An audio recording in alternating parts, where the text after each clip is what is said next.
Mais uma vez, que a graça e a paz do nosso Senhor Jesus esteja com todos. Amém. Abram suas Bíblias ao livro de João, Evangelho de João, capítulo 11. Como é sabido de todos, ou seja, todos sabem, ou pelo menos a grande maioria sabe, nós estamos pregando uma série de mensagens com o tema Os milagres também são parábolas. E o que é que isso significa? Significa que quando Jesus, ele fez um milagre, ele não fez um milagre por fazer.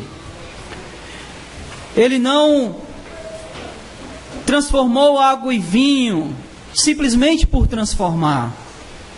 Ele não deu a vista aos cegos, simplesmente por dar. Ele não restaurou o coxo, ele não deu novamente àqueles paralíticos a dádiva de andar simplesmente por fazê-lo. Todos os milagres de Jesus, ele tinha um propósito a mais. Jesus, nos seus milagres, ele também estava nos ensinando lições importantíssimas para a nossa vida. Então é nesse sentido que os milagres também são parábolas. Os milagres de Jesus também são maneiras de Ele nos ensinar acerca das coisas espirituais. E nós estamos nesse tema durante todo o mês de janeiro e iremos nos estender até o mês de fevereiro. Ainda no mês de fevereiro trabalharemos sobre esse tema. Os milagres também são parábolas. Amém? Então, vamos ler o capítulo 11 do Evangelho de João, a partir do versículo 1. Nós iremos ler toda a história contada aqui a respeito da ressurreição de Lázaro. Então nós iremos ler até o versículo 44. Então peço a sua atenção e peço a sua paciência e vamos fazer a leitura. E diz assim: certo homem chamado Lázaro estava doente. Ele era de Betânia, povoado de Maria e de sua irmã Marta. Maria, cujo irmão Lázaro estava doente, era a mesma que derramara bálsamo perfumado sobre o Senhor e lhe enxugara os pés com os cabelos. Então as irmãs de Lázaro mandaram dizer a Jesus: Senhor, aquele a quem amas está doente. Mas ao ouvir isso, Jesus disse: essa doença não é para a morte, mas para a glória de Deus, para que o Filho de Deus seja glorificado por meio dela. Jesus amava Marta, a irmã dela, e Lázaro. Mas ao saber que ele adoecera, permaneceu ainda 2 dias no lugar onde estava. Depois disse aos discípulos: vamos outra vez para a Judeia. Eles lhe disseram: Rabi, há pouco os judeus procuravam apedrejar-te, e mesmo assim voltarás para lá? Jesus respondeu: o dia não tem 12 horas? Se alguém anda de dia, não tropeça, pois vê a luz deste mundo. Mas se anda de noite, tropeça, pois nele não há luz. E tendo dito isso, acrescentou: nosso amigo Lázaro adormeceu, mas vou despertá-lo do sono. Os discípulos lhe disseram: Senhor, se ele está dormindo, ficará bom. Jesus havia se referido à morte de Lázaro, mas eles entenderam que ele falava do sono. Então Jesus lhe disse claramente: Lázaro morreu. Por essa causa alegro-me, porque por não ter estado lá, para que creiais. Mas vamos até ele. Então Tomé, chamado Dídimo, disse aos outros discípulos: vamos nós também para morrer com ele. Chegando, pois, Jesus viu que Lázaro estava sepultado havia 4 dias. Betânia ficava a uma distância de 15 estádios de Jerusalém.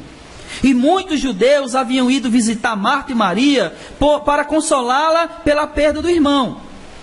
Ao saber que Jesus estava chegando, Marta foi ao seu encontro. Maria, porém, ficou sentada em casa. Marta disse a Jesus: Senhor, se estivesse aqui, meu irmão não teria morrido. Mas sei que mesmo agora, Deus te concederá tudo quanto lhe pedires. E Jesus respondeu: teu irmão ressuscitará. Disse-lhe Marta: sei que ele ressuscitará na ressurreição no último dia. Jesus declarou: eu sou a ressurreição e a vida. Quem crê em mim, mesmo que morra, viverá. E todo aquele que vive e crê em mim, jamais morrerá. Crês isso? Respondeu-lhe Marta: sim, Senhor. Eu creio que tu és o Cristo, o Filho de Deus que devia vir ao mundo. Dito isso, ela se retirou. E chamando sua irmã Maria, em particular, disse-lhe: o mestre está aqui e te chama. Ouvindo isso, Maria levantou-se depressa e foi ao encontro dele. Pois Jesus ainda não havia entrado no povoado, mas estava onde Marta o encontrara. Então os judeus que estavam na casa com Maria e a consolava, vendo-a levantar-se às pressas e sair, seguiram-na, pensando que se dirigiria ao sepulcro para ali chorar. Ao chegar ao lugar onde Jesus estava e a vê-lo, Maria levantou-se, Maria lançou-se aos seus pés e disse: Senhor, se estivesse aqui, meu irmão não teria morrido. Ao vê-la chorando, e também os judeus que o acompanhavam, Jesus comoveu-se profundamente no seu espírito e, abalado, perguntou-lhe: onde o sepultaste? Responderam-lhe: Senhor, vem e vê. Jesus chorou. Então os judeus disseram: vede como o amava. Mas alguns disseram: será que ele, que abriu os olhos aos cegos, não podia ter evitado que esse homem morresse? Jesus, comovendo-se profundamente outra vez, foi ao sepulcro, que era uma gruta com uma pedra na entrada, e disse: tirai a pedra. Então Marta, a irmã do morto, disse-lhe: Senhor, já cheira mal, porque já faz 4 dias. Jesus lhe respondeu: não te disse que se creres, verás a glória de Deus? Então tiraram a pedra. E Jesus, levantando os olhos, disse: Pai, graças te dou porque me ouve. Eu sei que sempre me ouves, mas por causa da multidão que está aqui, é que assim falei, para que creiam que me enviaste. E tendo dito isso, exclamou em alta voz: Lázaro, vem para fora. O que estivera morto saiu com os pés e as mãos atados com faixas e o rosto envolto no pano. E Jesus disse: desatai-o e deixai-o ir. Amém? Vamos orar. Senhor, o que nós rogamos é que nesse momento o Teu Espírito trabalhe em nosso coração. Porque nós cremos que a Tua palavra é poderosa, é viva, é eficaz. Mas nós também cremos que o nosso coração, muitas vezes, é um coração de pedra. É um coração duro, que ouve as verdades bíblicas, mas essas verdades não passam dos ouvidos. Mas essa verdade não penetra em nosso coração como deveria. Então, Senhor, em nome de Jesus, prepara o nosso coração para a Tua palavra. Como um terreno precisa ser preparado para receber a boa semente, prepara pelo Teu Santo Espírito o coração de todos nós, para que o nosso coração esteja pronto para receber a verdade da Tua palavra, Senhor. e verdadeiramente possamos entender a verdade viva que consta aqui na tua palavra. Em nome de Jesus, arde em nosso coração com essa verdade. Que a tua palavra queime dentro de nós, como um fogo ardente, nos trazendo novamente a vida, e uma vida que glorifique o teu nome. Faz assim, Senhor, pelo poder que há na tua palavra. Prepara o nosso coração, em nome de Jesus. Em nome de Jesus. Amém, Senhor.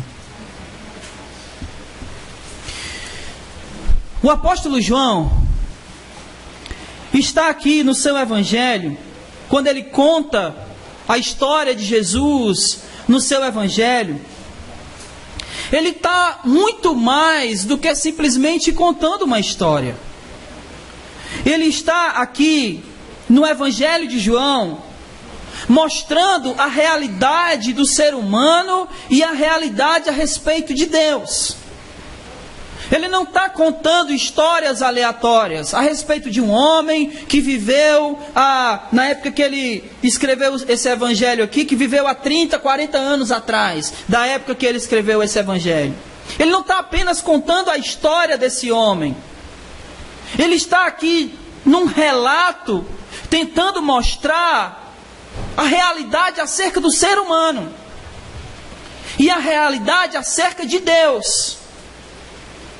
Um exemplo disso, que nós podemos ver perfeitamente, é que no capítulo 5 ele conta a história de um paralítico.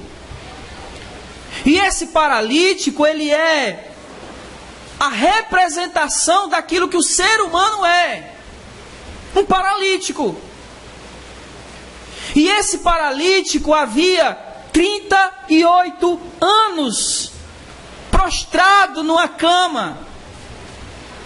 E se Jesus não tivesse intervido naquela situação, ele continuaria como estava. Talvez passaria mais 38 anos, talvez mais 50, mas talvez até a morte dele. Ele ficaria ali se Jesus não interferisse na sua situação. E essa é a realidade humana. O homem não consegue dar um passo em direção a Deus se Deus não intervir.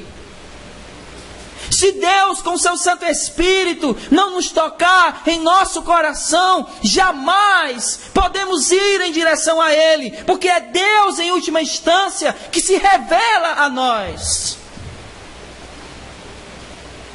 Então o homem paralítico no capítulo 5, na verdade, é uma representação de todos nós, seres humanos, somos paralíticos. E assim como aquele homem fazia, vocês lembram a história do paralítico? A fé dele estava em quê? Em quê? No tanque. Quando a água era agitada, alguém se entrasse lá era curado. Então assim como aquele homem, depositamos a nossa fé em outras coisas e não em Cristo. E o mais interessante dessa história do homem paralítico é que Jesus está na frente dele e disse: o que é que você quer? Você quer ser curado? E ele diz o quê? Não tem ninguém que me bote no tanque. Somos paralíticos. Não conseguimos ir em direção a Jesus. Sempre queremos ir em direção a outras coisas. Depositamos a nossa fé em outras coisas. Porque à semelhança daquele homem, somos paralíticos. No capítulo 6 e 7, João mostra a realidade do ser humano como um ser incrédulo. Capítulo 6, Jesus acabou de multiplicar pães e peixe, e o povo diz o seguinte: mostra-nos um sinal e nós creremos em ti. Jesus acabara de multiplicar pães, acabara de multiplicar peixe, alimentando grande multidão e ainda sobrando comida. E eles diziam: mostra-nos um sinal. Incredulidade. Capítulo 7, diz que nem mesmo seus irmãos creram nele. Então aquele povo era a representação de todo ser humano incrédulo. E não importa o quanto Deus faça, o homem sempre duvidará de Deus. Não importa o quanto Deus venha fazer, o homem sempre está dizendo: Senhor, mostra-nos um sinal. Senhor, se tu fizer isso, eu vou acreditar. Senhor, se tu abrir a porta, eu sei que tu estás comigo. Isso se chama incredulidade. E essa é a representação da figura humana, aqui no capítulo 6 e 7 do Evangelho de João. No capítulo 9, Jesus cura um cego. Mas esse cego não era um cego qualquer. Era um cego de nascença. E esse cego de nascença é a representação de todos nós. Somos cegos. Quando o assunto é Deus, todo ser humano nasce cego e não consegue enxergar a Deus, a não ser que Deus se revele. Então, no capítulo 9, João está mostrando a condição humana com relação a Deus. Com relação a Deus, o homem é cego desde que ele nasceu. E aí no capítulo 11, João, mais uma vez, nos mostrando uma condição humana. Ele mostra que o homem não é só paralítico. O homem não é só incrédulo. O homem não é só cego, mas o homem está morto. Efésios 2 diz que Ele nos deu vida quando nós estávamos mortos. A condição humana é de morto. Todos os seres humanos sem Deus estão mortos. E essa é a condição humana que João está retratando aqui no capítulo 11. Depois de dizer que o homem é paralítico, depois de dizer que o homem é incrédulo, depois de dizer que o homem é cego, ele está dizendo: o homem está morto. Amém? E aí, para ensinar a respeito disso, Jesus conta, ou melhor, João conta a história de Lázaro, de como Jesus ressuscitou Lázaro. Porque desde o capítulo 5, onde ele vem tratando da situação do homem, seja o homem paralítico, seja o homem incrédulo, ou seja o homem cego, ou seja o homem morto, só Jesus pode tirar ele dessas condições. Só Jesus pode fazer um homem paralítico andar. Só Jesus pode levar o mais incrédulo a crer. Só Jesus pode fazer com que um cego de nascença enxergue. Você não faz ideia de quanto aquilo abalou o mundo da época, porque até Jesus, ninguém havia curado um cego de nascença. Outras curas de homens cegos já havia acontecido, mas nunca um cego de nascença. Para vocês terem uma ideia, eles foram perguntar os pais do cego se de fato ele era cego, porque eles não estavam acreditando. Então João está aqui relatando tudo isso, e só Jesus pode tirar o ser humano da sua condição, seja ele paralítico, incrédulo, cego ou morto. Só Jesus pode tirar o ser humano da sua condição. Amém? Então nós vamos olhar aqui para o Evangelho de João, capítulo 11, vendo a condição do homem de morto, e tentar aqui, nesse milagre, onde Jesus ressuscita Lázaro, tirar algumas lições importantíssimas para a nossa vida cristã. Amém? E a primeira lição que nós vamos tirar está aqui no versículo 4. Eu peço que vocês leiam novamente comigo, por favor. E eu vou pedir um abençoado aí, o Felipe. Traz um pouquinho d'água para mim, por favor. Não era para tu ler não, Felipe, pensou que era para ler, né? Versículo 4 diz o seguinte: mas ao ouvir isso, disse Jesus: essa doença não é para a morte, mas para a glória de Deus. Olha o que Jesus está nos ensinando aqui. Nós temos uma tendência de que quando as coisas vão tudo bem, o que a gente faz? Glória a Deus! Conseguiu um emprego, glória a Deus! Obrigado, Felipe. O meu parente que estava no hospital ficou curado. Não é verdade? E quando as coisas são ruins?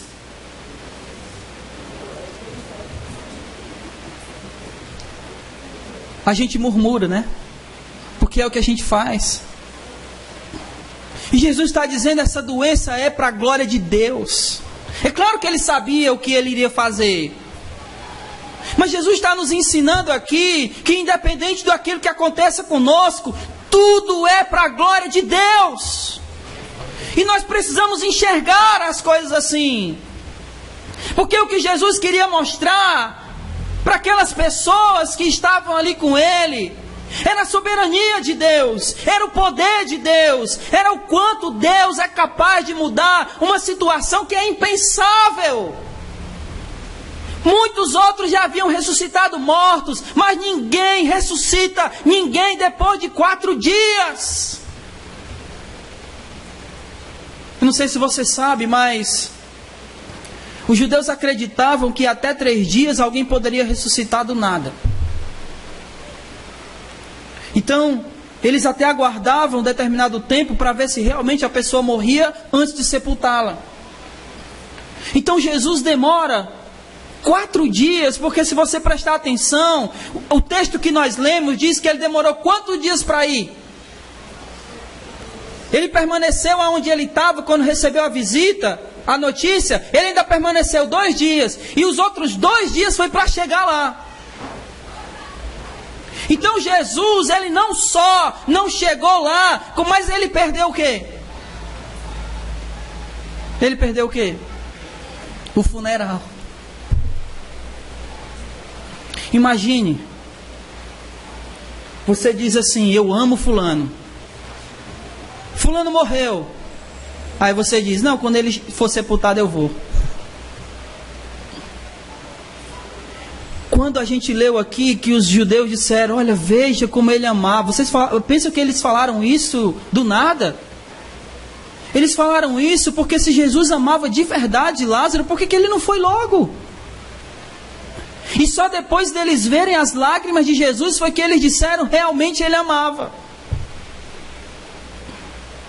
Então Jesus, ele não se demora aqui do nada, ele se demora de propósito.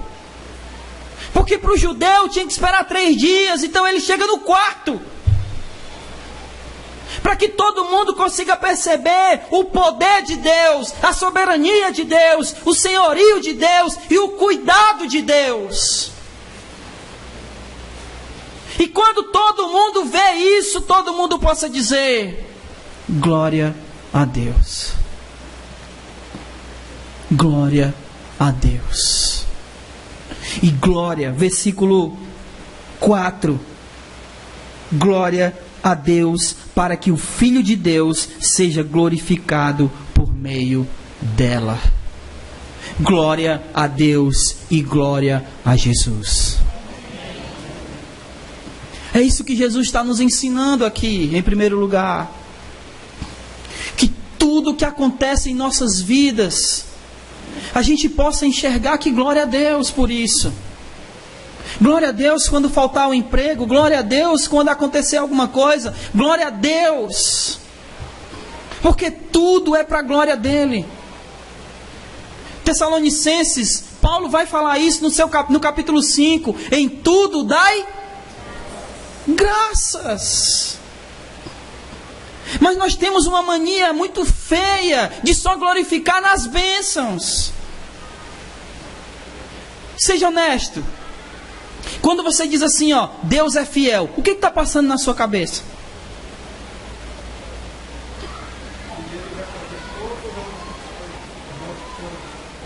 Que Ele vai fazer todas as nossas vontades. Então ninguém diz assim, olha, eu acabei de perder um filho, Deus é fiel.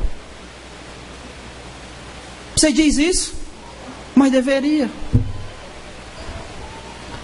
Porque Ele não deixou de ser fiel porque o filho morreu.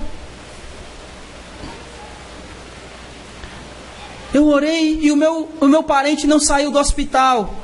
Deus é fiel. Porque a fidelidade dele não está ligada ou depende de coisas. A fidelidade de Deus, ela é independente de qualquer coisa que a gente possa passar aqui nessa terra. Deus é fiel e continuará fiel. Por isso, independente daquilo que nós, cristãos, possamos passar, Deus é fiel e glória a Deus. É difícil, né, fazer isso? É muito difícil. Mas é para isso que nós somos chamados. Eu fico imaginando. Vocês sabiam que todos os apóstolos foram assassinados? Com exceção de João. Todos os apóstolos de Jesus foram assassinados, com exceção de João. E eu fico imaginando Paulo com a cabeça dele lá para ser decapitado, e ele ficava pensando, será que Deus é fiel? Vocês acham que Paulo pensou isso? Será que Pedro, ao ser crucificado de cabeça para baixo, porque ele disse que não era digno de ser crucificado como o Senhor, e aí ele pediu para ser crucificado de cabeça para baixo, você acha que Pedro pensou nessa hora, será que Deus é fiel? Você acha que Paulo e Silas, quando estavam na prisão, depois de apanhar, por não ter feito absolutamente nada, a não ser pregado Jesus, eles começaram a louvar? Por quê? Porque tudo é glória a Deus. Nós somos cristãos que não conseguimos mensurar, pensar, tal qual os discípulos do primeiro século. Nós somos cristãos mimados, que quando Deus não faz aquilo que a gente gostaria, a gente faz beicinho, a gente chora e diz, Deus esqueceu de mim. Para usar uma expressão bem atual, né? Fica cheio de mimimi.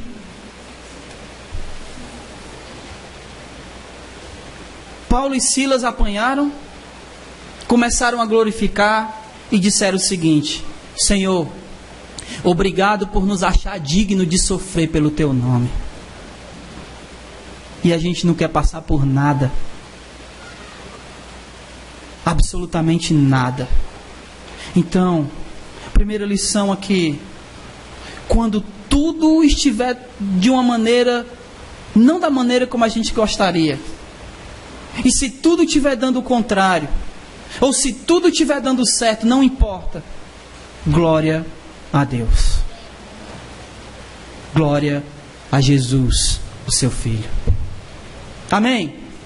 Em segundo lugar, os versículos 20 ao 28,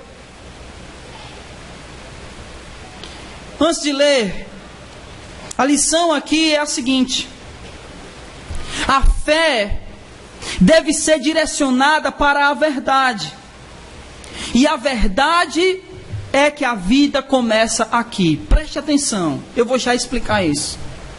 A segunda lição é que a nossa fé precisa ser direcionada para a verdade, e a verdade é que a vida começa aqui. Preste atenção aqui, dos versículos 20 ao 28, que as duas irmãs falaram a mesma frase. Qual foi? Se o Senhor estivesse aqui, o meu irmão não havia morrido. Então a fé delas era que a vida do irmão dela dependia daquilo que Jesus não fez lá no passado. Não é verdade? E apesar de que aparentemente esse pensamento estava correto, porque aparentemente elas estavam depositando a fé delas em Jesus. Só que Jesus estava querendo mostrar algo além disso. E nesse diálogo que vai do versículo 20 ao 28, a gente pode perceber algumas coisas. Vamos ler. Ao saber que Jesus estava chegando, Marta foi ao seu encontro. Maria, porém, ficou sentada em casa. E Marta disse a Jesus: Senhor, se estivesse aqui, meu irmão não teria morrido. Mas sei que mesmo agora Deus te concederá tudo quanto lhe pedi. Preste atenção que ela está indo bem. Ela está indo bem. Ela ainda está dentro do direcionamento que Jesus estava querendo dar. Ela disse: olha, se o Senhor estivesse aqui, meu irmão não teria morrido. Mas eu sei que mesmo agora, se o Senhor pedir, Deus faz. Aí o que Jesus diz para ela? Teu irmão ressuscitará. Versículo 23. Aí no 24 ela vai para o final dos tempos. Olha o que ela diz. Disse-lhe Marta: sei que ele ressuscitará no último dia. Então primeiro ela vai para o passado. Olha, se o Senhor estivesse aqui, meu irmão teria morrido. Não. Depois ela vai para o futuro. Eu sei que ele vai ressuscitar. Aí Jesus corrige. Ele diz, 25. Jesus declarou: eu sou a ressurreição e a vida. Quem crê em mim, mesmo que morra, viverá. E todo aquele que vive e crê em mim, jamais morrerá. Sabe o que é que isso significa, irmão? Que a nossa vida eterna, de certa maneira, começa aqui. Começa agora. Porque o que Jesus está dizendo é que todo aquele que vive e crê nele não morrerá. A nossa vida eterna começa aqui. Eu não tenho que viver aqui esperando viver eternamente. Eu já tenho que viver aqui sabendo que eu já vivo eternamente, porque eu vivo e creio em Jesus. A nossa vida começou agora. E Jesus quer que a gente viva como cidadãos eternos já aqui. Não esperar para um futuro, quando Ele virá e realmente consumará todas as coisas. Mas a nossa vida eterna começa já, começa agora, é hoje. E ela teve início no momento que Jesus derramou o seu sangue na cruz. E no momento que você se rendeu a Ele, a vida eterna em Cristo Jesus começou a valer. E nós não temos que esperar para frente. É o hoje. É o agora. E por que a gente está falando a respeito disso? Porque parece que muitas vezes nós vivemos como se a gente não fosse viver eternamente. Quer ver uma coisa? Sem constrangimento.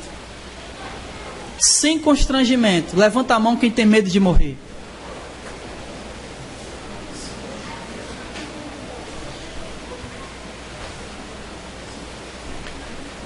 Deixa eu lhe fazer uma pergunta. Você vive e crê em Jesus? Você vive e crê em Jesus? Então, jamais você morrerá. Sabia que essa era a esperança verdadeira dos discípulos? Por isso que eles não estavam nem aí se as cabeças deles iriam rolar. Eles não estavam nem aí se eles seriam crucificados. Os crentes na época de Nero, que foram queimados vivos. Os crentes na época de Nero foram colocados em estacas, enfiados em estacas. E os seus corpos cobertos de óleo, e foram acesos vivos, e eles serviam como luminária. Vocês acham que eles estavam com medo? Vocês acham que isso para eles assustava? Talvez um pouco. Mas eles tinham a certeza de que eles não morreriam. Porque assim como Jesus ressuscitou, nós ressuscitaremos com Ele. Essa é a maior lição aqui, irmãos. Talvez a gente deposite a nossa fé em algo que aconteceu. Talvez a gente deposite a nossa fé em algo que vai acontecer, mas a nossa fé precisa estar depositada na verdade. E a verdade é que a nossa vida eterna, de alguma maneira, de certa forma, começa agora. E a gente precisa viver isso. Talvez aqui as duas irmãs estivessem depositando a fé delas em algo material que era a vida do seu irmão. E isso era algo, por assim dizer, menos importante. Porque a vida física é menos importante. A vida verdadeira é a vida em Cristo Jesus. Essa é a vida real. E essa vida, preste atenção, só Jesus é capaz de dar. Se você estudar um pouquinho de história, você vai descobrir que muitos homens tentaram buscar alguma coisa referente a algo que pudessem fazer eles viverem eternamente. Se você é um pouco mais velho, da minha geração para trás, você vai lembrar de um filme chamado Indiana Jones. E que tem um filme chamado Indiana Jones e o Cálice. É assim, é? Hã? Cálice Sagrado. Eu estava aqui com um cálice de fogo na mente. Ó.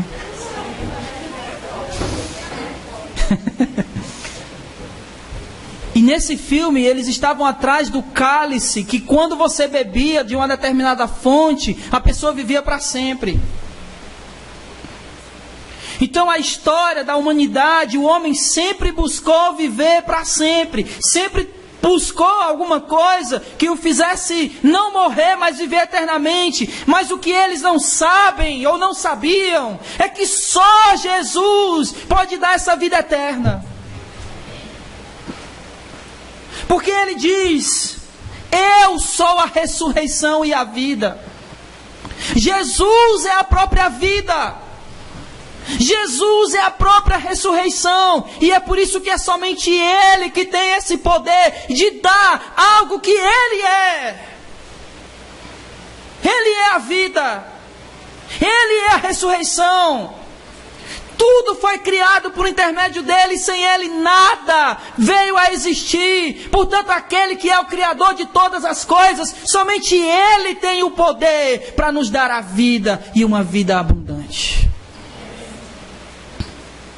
E só para corrigir, vida abundante não é uma vida com bens. Vida abundante não é uma vida cheia de coisas, de riquezas. A vida abundante de João 10:10 é uma vida plena. Uma vida plena, uma vida completa, que só Jesus pode dar. Dinheiro nenhum pode me dar uma vida plena. Bem nenhum pode me dar uma vida plena. Só Jesus pode me dar uma vida plena, uma vida abundante. Só Ele. Que a gente possa de verdade colocar a nossa fé naquilo que é verdadeiro e saber que a nossa vida começa agora. No momento que Jesus nos deu vida, quando nós estávamos mortos. Aí nesse momento, todos nós começamos a viver. Não uma vida meia boca. Não um The Walking Dead, morto-vivo. Mas de verdade, vivendo para a glória de Deus. Em terceiro lugar, Jesus reconhece a fragilidade humana e traz a verdadeira esperança. Vamos ler os versículos 33 e 36. Diz assim: Ao vê-lo chorando e também os judeus, ao vê-la chorando e também os judeus que a acompanhavam, Jesus comoveu-se profundamente no espírito e abalado, perguntou-lhes: onde o sepultastes? Onde o pusestes? Responderam-lhe: Senhor, vem ver. Jesus chorou. Então os judeus disseram: vede como o amava. Os judeus aqui, eles atribuíram o choro de Jesus ao sentimento que ele tinha por Lázaro. O que não é errado, não é mentira. De fato, Jesus amava Lázaro. E é possível que, de fato, a comoção por Lázaro ter morrido pode ter abalado Jesus. Mas eu acho pouco provável que Jesus tenha chorado pelo fato de Lázaro morrer, porque ele sabia o que ele ia fazer. Então, se Jesus sabia que iria ressuscitar Lázaro, não fazia sentido ele chorar pela morte de Lázaro. Você concorda comigo? Então eu creio que Jesus, ele é abalado no espírito por algo mais do que simplesmente o fato de Lázaro morrer. O que Jesus ali ficou abalado ao ver Maria chorar, ao ver os judeus que estavam com ela chorar, o que fez Jesus ficar realmente comovido em seu espírito, foi se deparar com tanta fragilidade humana, mediante a um inimigo que nenhum ser humano é capaz de vencer: a morte.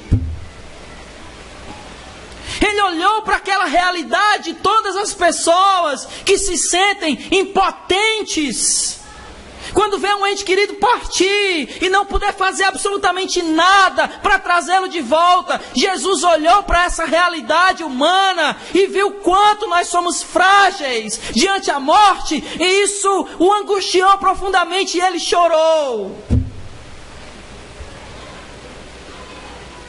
Foi isso que o fez chorar. Só que Jesus, ele não é como nós. Ele olhou a morte nos olhos e disse: você não tem mais poder do que eu.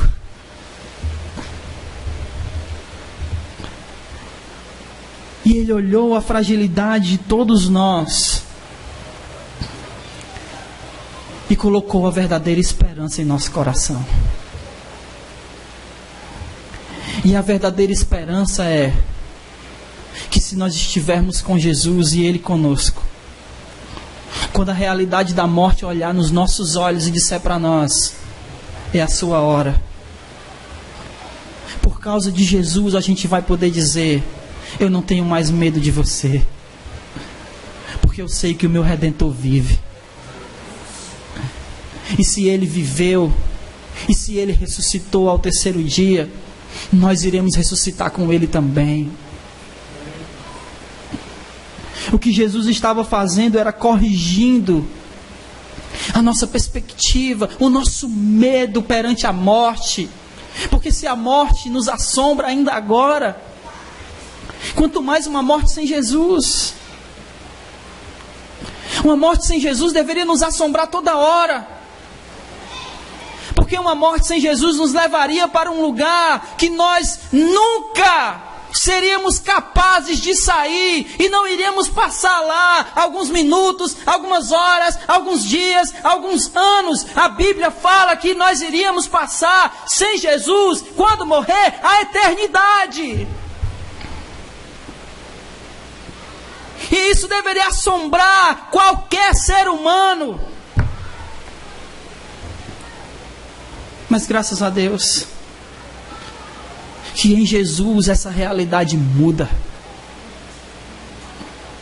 Se sem Cristo nós morreríamos eternamente, com Cristo após a morte, nós viveremos eternamente. Essa é a realidade agora. Essa é a realidade de todos aqueles que foram ressuscitados em Cristo. E o que Jesus está fazendo ali naquela hora, era reconhecendo a fragilidade humana, mas trazendo para eles e para nós a verdadeira esperança que consola e conforta o nosso coração.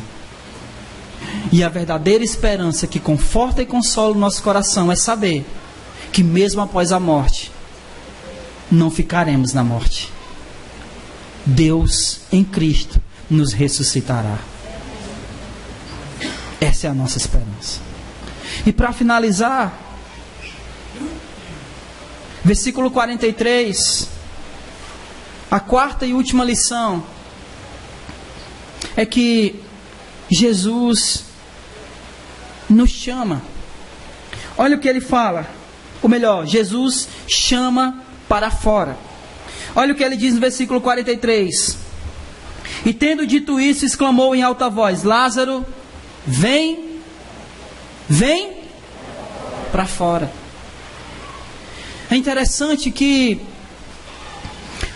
a palavra grega para igreja é eclesia. E a palavra eclesia é a junção de duas palavras que significa chamar e sair.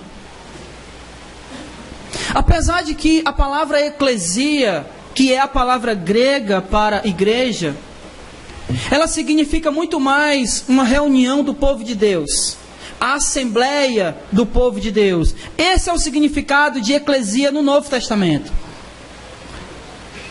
Mas muito embora esse seja o significado que o Novo Testamento dá para a eclesia, ela tem raiz de duas palavras. A palavra sai e a palavra chamar e sair. E é justamente isso que Deus faz conosco. Ele nos chama a sair. Ele nos chama para fora. Ele nos chama para fora da morte. Ele nos chama para fora do mundo. Ele nos chama para fora do pecado. E Ele não chama apenas para fora da morte, mas Ele chama para fora da morte e nos dá vida. Então o que Jesus está mostrando ali é que Ele não apenas estava tirando Lázaro daquele túmulo. Jesus estava mostrando a realidade que Ele faz com qualquer ser humano que esteja morto no pecado. Ele tira do pecado e dá vida. E não importa quanto tempo o ser humano esteja morto. Não importa se era 4 anos. Não importa se desde que você nasceu você está morto no pecado. Não importa absolutamente nada disso. Não importa quanto tempo você esteja vivendo nesse pecado que você está agora. Não importa. Jesus tira você para fora e te dá vida.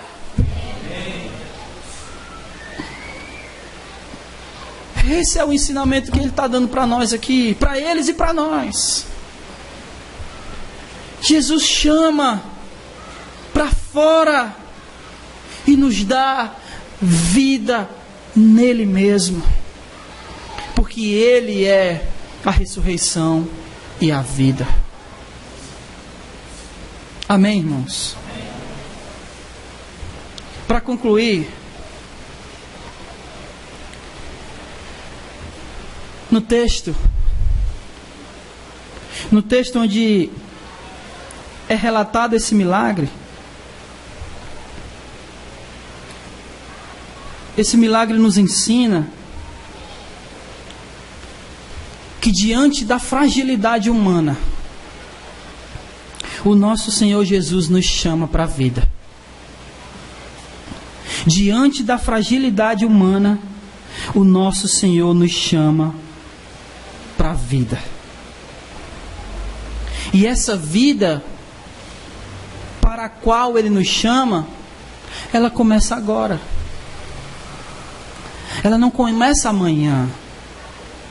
Então, diante de toda a nossa fragilidade humana, de sermos paralíticos, de sermos incrédulos, de sermos cegos e de sermos mortos. Diante de toda a nossa fragilidade, Deus nos chama para fora. Nos chama para viver uma vida agora. E essa vida que Ele nos chama para viver agora, precisa ser uma vida para a glória de Deus. Essa é a vida para a qual todos nós fomos chamados. Apesar de toda a nossa fragilidade, Deus nos chama, nos dá vida, uma vida que devemos viver agora para a glória de Deus. Que o Senhor nosso Deus abençoe as nossas vidas. Que você possa sair daqui meditando em cada palavra que você ouviu. E que possa sair daqui incomodado pelo Espírito Santo de Deus através da sua palavra. E que você viva a vida que o Senhor te deu agora para a glória do Senhor.